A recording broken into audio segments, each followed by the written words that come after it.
Welcome to the About podcast. Here we explore your financial health in simple and easy to understand ways. Well, hey everybody, welcome back to the About podcast. This is a very special kind of behind the scenes episode where you're not only joined by me, Jeremy Scott, one of your hosts, and Roy Hucke, our amazing benefactor, but also now Blake Slaymaker. Blake, welcome. Well, welcome, guys. Welcome, Blake. We're welcoming you. You can't welcome us, okay? Yeah. All right, thanks. So I'm very excited to have this little conversation here because when we started this podcast, I was the host, hosting along with Roy, but I also was doing kind of the behind the scenes, the filming and the editing and all that kind of stuff. And I don't have to do that anymore because we have Blake. So if you see a vast improvement every Yes, exactly. well, that was because of Blake. Well, he definitely has some expertise in this area. So Blake, first, why don't you tell us a little bit about yourself? What brought you to this place? Well, so as many of you may know, if you're watching the podcast, and we'll just shout it out to my family, I attend the United Methodist Church of Johnstown, and I met both of these guys there, where Jeremy is my pastor, and Roy is just a friend. So just a friend. Just a friend, a lowly friend. Yeah.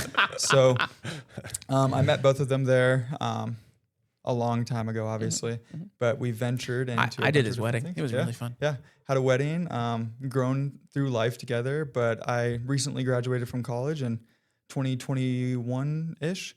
So moved on from there. So I went to CSU Pueblo, where I also played college baseball. So that was a huge portion of my life, moving through there, really working through just what I wanted to do with my life. And well, because you had baseball aspirations. Yeah. So I mean, you were living it out. I mean, you were doing the deal. Yeah. So over the last 3-ish years, I was pursuing professional baseball. I played pretty well collegiately, finished my career up, but there was always that question mark of, is there more? Unfortunately, playing baseball, my last 2 to 3 years, there was a bunch of injuries. I tore my labrum, my rotator cuff in my shoulder, had to rehab, had to sit out a season, transferred schools, just went through the ringer. And then on top of it, we had COVID, which meant I didn't have an entire season to play, which really set things back. The draft got cut from 40 rounds to 20, and then during COVID, 5. So just all of those aspirations were kind of up and down and out the door as those things got shut down. Continued to train endlessly for an opportunity. I signed with NoCo Owls in the Pioneer League. Got released, unfortunately, had a lot of injuries. Again, battled through them up and down, back and forth. Had some other opportunities, but got married, which that's a way better option. Agreed. And instead of shipping out to camp or in the middle of a season, I chose to have my wedding, and that delayed some of the decisions. And unfortunately, I didn't get to play another, inning of professional baseball, but it all works out, and I'm glad that I made that decision and I moved on. So from there, I really jumped into social media. I got a job at 4Up Sports, which I was working with an MLB baseball player, Trevor Bauer. He was a Cy Young Award winner and a huge in the content space. So I think he has roughly, I'm not even sure how many followers on Instagram and YouTube, but I did a lot of content for 4Up Sports. And I really got a passion for it, but it let me pursue my dreams of playing professional baseball at the same time. So that's kind of where I went down the rabbit hole. And in doing that, I met an amazing person, and I ended up working on him and his personal brand for the last 1.5, 2 years. And there we grew to roughly 50,000 followers, and I think just over 30 million views, mainly on Instagram. So a ton of experience there, just diving into it, having fun, testing, retesting things. And then Roy and I, we hit it off, and we were like, hey, we should try this for financial planners and see what happens. Well, and for our audience to know, education's huge if you've got any of our podcasts in the past, and that's really important to me. And the limiting factor that you have is you're one person, right? And even if you had 50 people in the company, it's still, you can only do so much with the people you have, right? So I think this is a great leverage of time, assets, knowledge, know-how. And Jeremy and I took it to where we could and knew how. And now realistically, Blake is going to be helping create more other digital content in addition to this podcast that will be educational. And that's what I'm really passionate about. So we're really, I'm really excited, right? You know, our company's really excited to have you helping with that, and we'll see where it goes because we're really at the infancy stage. So if anybody of our listeners see some digital content out there that's a little bit different, just know that that's going to be Blake behind that and driving that and helping to get the information out to the masses, because not everybody needs a financial advisor at all times. Right. But they sure could use good nuggets of information about things, right, that we can provide. And that's our goal, right? So get that digital footprint a little bit bigger, make the ripple in the pond a little bit bigger, and then be able to help people. So that's where Blake is entering the equation as the master. Right. You're the Yoda in this situation. Yeah. Okay? The contractor, as we say. The contractor. Oh man, that sounds ominous. I don't know. Yeah, the thing I love about your story, Blake, to this point in your life is how hard you've already worked. Like, and I think that is a great thing, because one of the things I love about Roy and everything that he does is Roy works really, really hard at what he does. I've always really appreciated that about him. But I love your story about even just baseball and doing everything you can. I mean, the nice thing is, I'm sure it's not a wonderful consolation, but at least you did everything you could. Yep. Right. I mean, you laid it all out there. You put years into this thing, and came to the hard decision and says, okay, something we talk about a lot on this podcast is, what happens when your life goals change, or you're, or you need some flexibility. It doesn't go the way that you're expecting or planning it to go. Well, what do you do? And I think you've got a great story as far as that concern goes, about making a transition, keeping your options open, and going, okay, well, let's look over here. Like, what else can I do? Right? I mean, that's the question, right? It's like, well, what can? And this is going to be exciting. And I do think the educational piece is really, really important. Well, I think the fun part too will be, I think, Jeremy, you are better educated now than you were when we started working together on this podcast. Every once in a while I have to pretend to be dumb again. Right. You're like, I know that answer it's now. It's like, I can ask the question I already know the answer to. But for Blake, it's going to be pretty exciting too, because all of your experiences you've had in life, right? Managing relationships, dealing with disappointment and the excitement, right? All those things are things people deal with, right? And those life's transitions give opportunity. And you've stepped into a space that you're really excelling at right now. But I'm hoping you're going to learn a lot about this space, the financial advising space, as well. And you never know where things could go for you, right? But that's kind of the exciting point of life where you're at, man. And Jeremy and I know this, looking back at our lives, like how exciting it is to be where you are. And you're like, man, I'm at the bottom of the hill trying to climb up. And it's really exciting. But we glossed over, your degree was what? Yep. So I graduated from CSU Pueblo with a bachelor's degree in marketing and then an emphasis in finance. And then I also got an MBA for my 5th year of college baseball. It kind of granted me the opportunity to earn an MBA while also getting it paid for. So it was a win-win. There you go. And that's really important, right? So he's got the financial background. So you understand. So when I talk to you about stuff, it's really actually exciting for me to be able to say, hey, do you understand this? And you're like, yeah, I got that, man. Because that finance degree, though, really helps. Which I don't have a finance degree. Like, I'm a math major, right? My finance degree came from learning on the job, right? So now I'm 17 years in the industry, and I feel like I have a master's, right, in finance. But that's something that I didn't have out of the gate, which I think you're really lucky to have that, because the premise and the understanding of the content of the industry, you have a really good base understanding of already. So when we're talking about different things, it's like really cool that, boom, you can run with it, you get it, you understand it, and we won't miseducate people. I think the marketing side is important too, because marketing in terms of marketing in terms of sales, but even getting people connected to the educational content they need. I mean, it's a marketing exercise. How do we get this stuff in front of the people who need it in a way that's compelling and interesting and all of that? Because digital content like this just doesn't happen, right? I mean, I know we're flooded by it all the time, and YouTube's got, I don't know how many thousands of hours every minute gets uploaded to YouTube. But that stuff doesn't come from anywhere, and it takes a certain level of expertise. And so I'm really excited to see what you do with it. I mean, I took one marketing class in undergraduate because that's where the cute girls were. And that was about, and I don't know that I learned a lot. Right. Well, and the big goal for me, and I don't get on social media a lot, but I get on X because there's a lot of financial news that's on X, and Instagram because I have friends on Instagram and things like that. And it's kind of interesting content from time to time, funny stuff. I like that kind of stuff. But I hate when you stop on somebody's post and it's just a bait. Like it's a switch and, a bait and switch, right? Bait and switch, bait and switch, bait and switch. Just know, people, you're not going to get that from us, right? We're giving you real content, and it's not about bait and switch. It's about education. And I'm excited about that because I want better content just in general from people that are professionals who do this stuff. They just don't know how, right? So I've already had people kind of ask me about, hey, you do a podcast. Could you help me understand how to do a podcast? I'm like, well, talk to Jeremy. Now talk to Blake. I'm like, I went and found a person to do it because I didn't know how to do it. That's just so some of you I know didn't ever listen to our very first stuff, but Jeremy and I were literally at a men's group meeting at our church, and I was just like, man, I really want to do a podcast. And Jeremy's like, well, I know how to do a podcast. You know the content. Let's just do it. So we did. We did. And this is where we're at now. And if you watch some of our early stuff, maybe not so good, but it sure has gotten a lot better. There's some choice ones, but some of them are going to need a do-over, I think. So, but it's been fun. I've had a lot of fun with it. And I think that's part of it too, is like in the industries and in your jobs, it's like you got to have fun. Right. And I find this stuff to be really fun. Education is fun.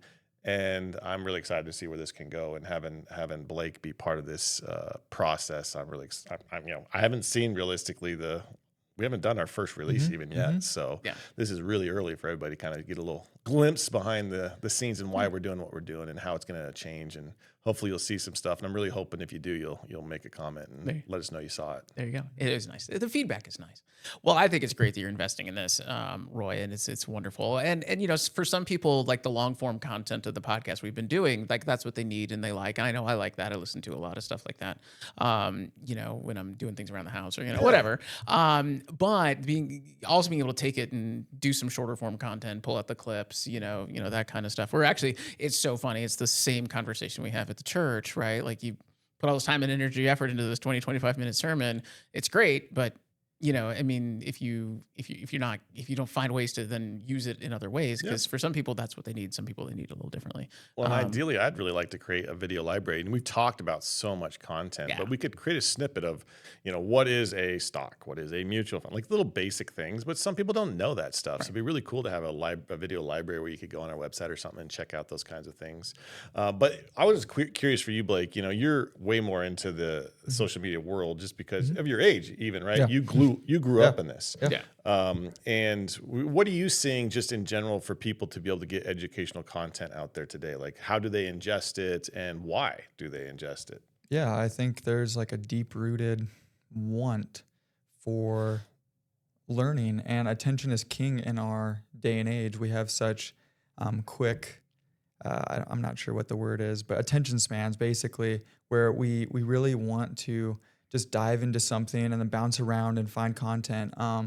But that's where having somebody that kind of understands the game comes into play. So there's YouTube, and people want those long, drawn out conversations because they really appreciate it and love it. And they want that for a number of reasons. Maybe, they're not getting those conversations out and about with people. So they're getting to have that conversation listening to a podcast. And then there's, social media platforms like Instagram and then YouTube Shorts, where people just want that quick, digestible information, quick hitting content to just learn quickly. And right now there's a flux of just the entertainment content piece where there's just the jokes or the funny, witty things happening, but people do want education. And that's when Roy and I first started talking about this.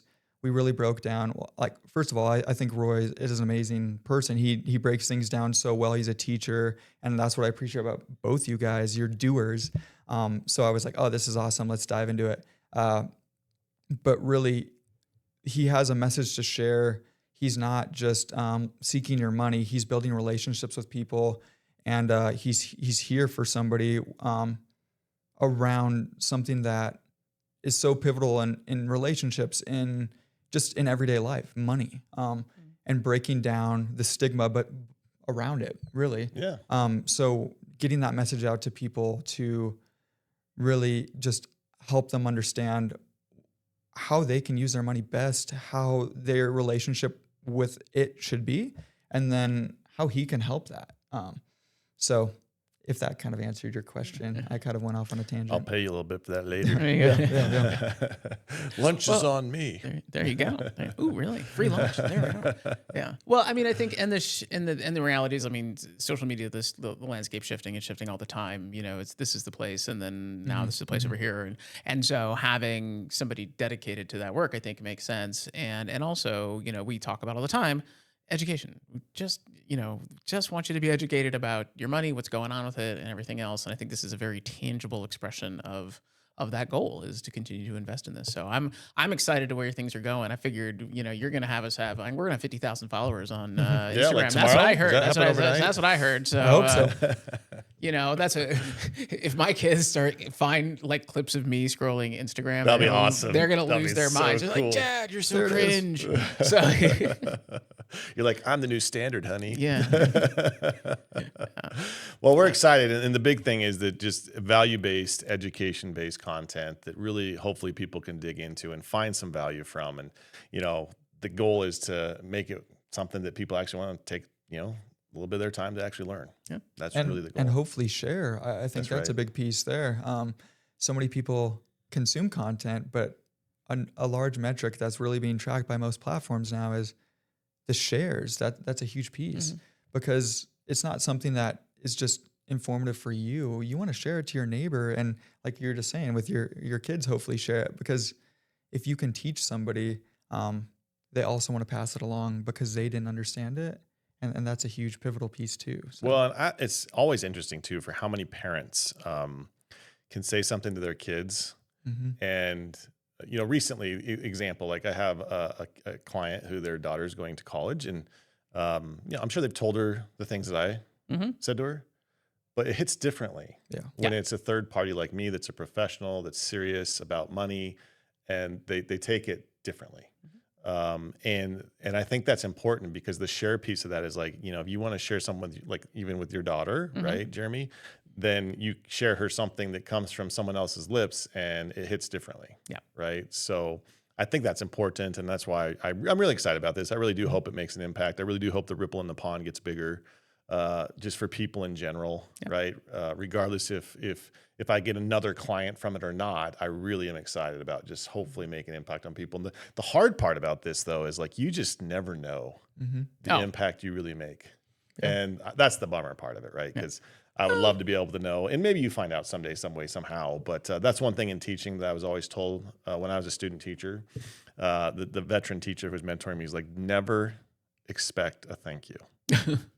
But when you get one, it's going to be amazing. Yeah. Because people do. Yeah. And I think something just briefly, just to touch on that, where, you know, some people get 100 views on their content, and to think about 100 people sitting in a room watching you, that's pretty monumental. That's pretty cool. Yeah. And that changes, that changes the scope of how broad this goes.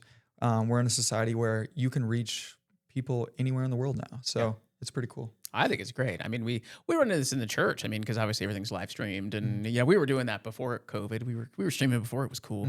You know, but I mean, you're always like, how do you think about those numbers? And I'm like, you can say, well, you know, any given Sunday there's 30 or 40, you know, households connected out there, and they're like, well, it's only 30, 40 views. I'm like, yeah, but that's 30, 40 households that are connecting to worship every Sunday that probably maybe wouldn't otherwise be. And no, I don't know who they all are, and that is kind of a bummer. But every once in a while, one shows up and says, "Hey, I've been watching you for a year." So it's not a raw numbers game. It's like if it's the 100 right views, right, and people are really getting value out of it, then that's what matters, you know, more than anything. I concur. Yeah.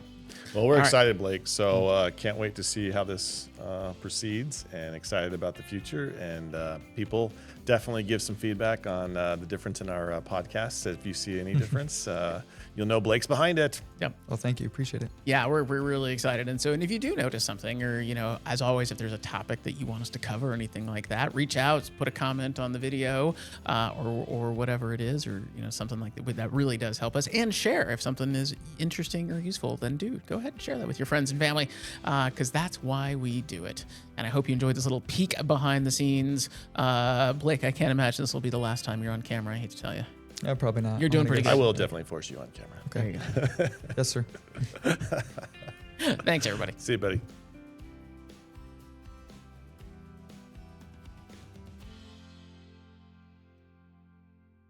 Credentialed Wealth Advisors is a Securities and Exchange Commission registered investment advisor. The content provided is for informational purposes only and should not be construed as an offer for investment advice or the purchase or sale of any security, insurance, or other investment product. All investments involve risk, including the potential loss of principal. Before implementing any strategy discussed, individuals should consult with a qualified financial, tax, or legal professional. While the data presented is sourced from materials believed to be reliable, its completeness and accuracy cannot be guaranteed.